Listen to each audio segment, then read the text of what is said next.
Hello and welcome back to my channel. I'm so glad you guys made it here once again to follow me on my real estate investment journey, which I am sharing with you guys as well and sharing my knowledge because I want you guys to be doing the same and have some type of investments and earnings outside of an 8 to 5, which coincidentally I got fired from just a few weeks ago.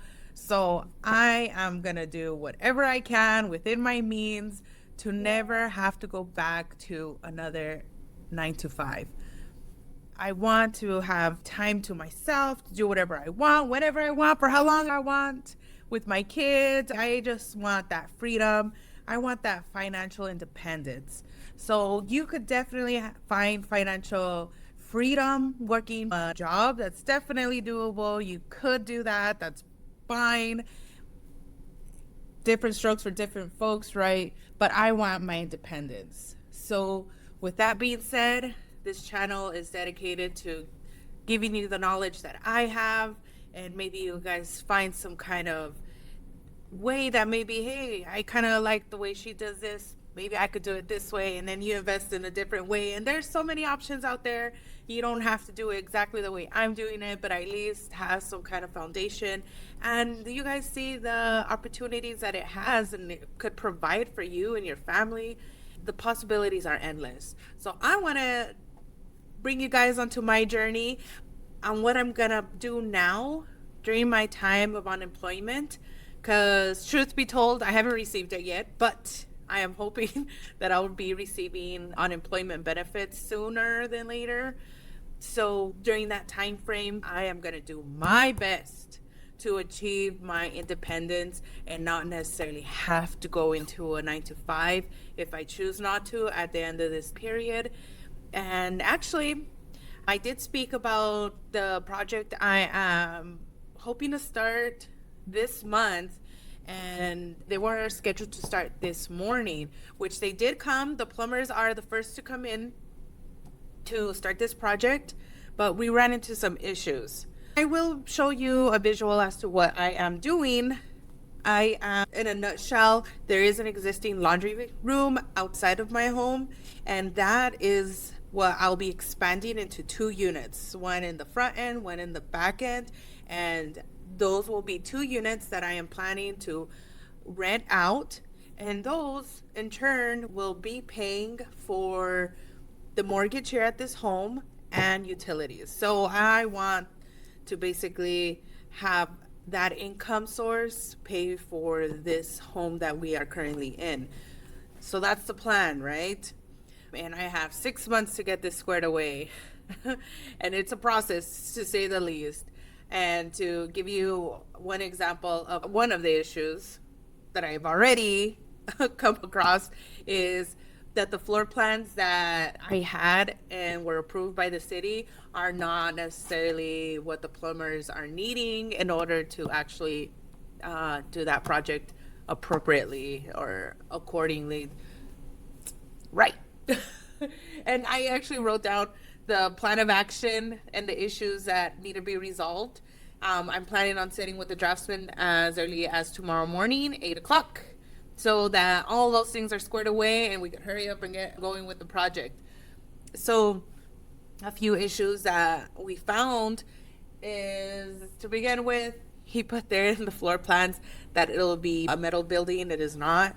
It'll be wood frame. And then also just some things that were missing in the floor plans that are already in there. They're existing in the laundry room that he did not incorporate. The foundation is also wrong. It was a little bit of overkill. The foundation he put there is 2.5 feet. We don't need the cement to go that deep. 18 inches is enough. And he just needs to add another item on the floor plans as well. And once that's done, then I will resubmit them to the city, get those approved, and the plumbers should be able to come back and get it going. We're also expanding a little more on each unit. We're adding 2 feet on each unit, which might not sound like too much, but it actually is a pretty good amount because 2 feet, let's say you add them to the restroom, that's some pretty good elbow space that we're adding there. So we are doing that. We are adding some more elbow room in the units. I did think they were kind of small to begin with, so it's perfectly fine that we're doing it that way. So that's the first task on hand. I am waiting for a quote from a framer or another one. It's always good to get more than one quote. Always do that.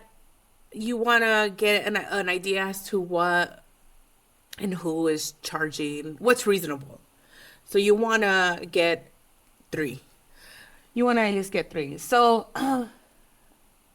also, I wanted to mention, because I've worked on projects previously, there are tradesmen that, regardless, well, I shouldn't say regardless because you shouldn't do that either, but I'm sticking to, and it's because I know they do good work, they're quick, they're dependable, and honestly, that's what you need at the end of the day. Because if you go out and try to find the cheapest labor and they're taking weeks at a time to even get back to you or even come back to the site, time is money. And you do not need to be sitting on a project longer than necessary. So you want people that are dedicated to completing that project. They have a sense of urgency just as you do, and not necessarily because they want to hurry up and have you sit nicely in any kind of project, but because they have other projects that they want to get paid for. They want to come in, get paid, move on with their lives. Bada bing, bada boom. Perfect, perfect. I'm willing to pay. They're willing to work. Great. Match made in heaven. So that's what we are working on. The plumbers have worked with me more than once in the past. They're great. They quoted me. I gave them the job. I love them. and they're actually the ones that will be sitting with me to speak with the draftsmen. That's what I appreciate. They're hands-on. They're very involved, and they care. They're willing to help me out. So those are the few things that we are doing, but let me go ahead and show you what we've done so far. Okay, let me go ahead and give you a visual of that. Okay, so this is the front of my house. There's the front, and this is where the addition will be. So we are gonna begin about this area, just a little before it hits the window, and the room's gonna run all the way to this area till it hits this wall, and the communal washer and dryer and the restroom's not communal, just the washer and dryer will be in this area.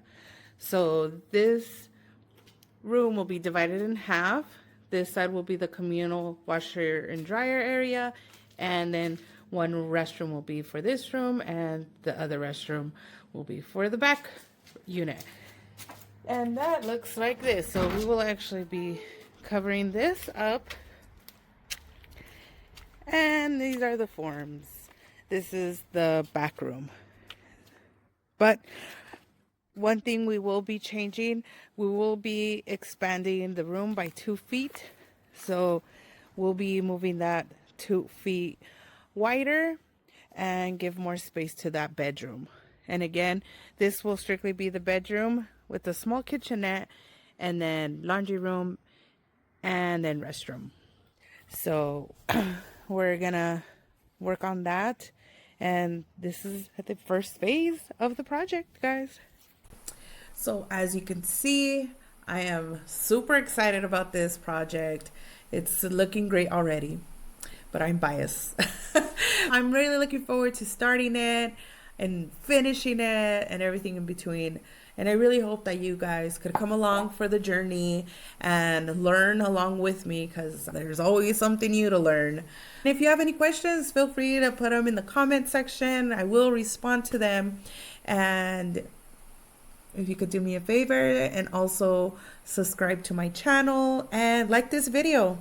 Let me know what else you would like to know, and we'll take it from there, and it'll be a fun ride. I'll see you guys next time.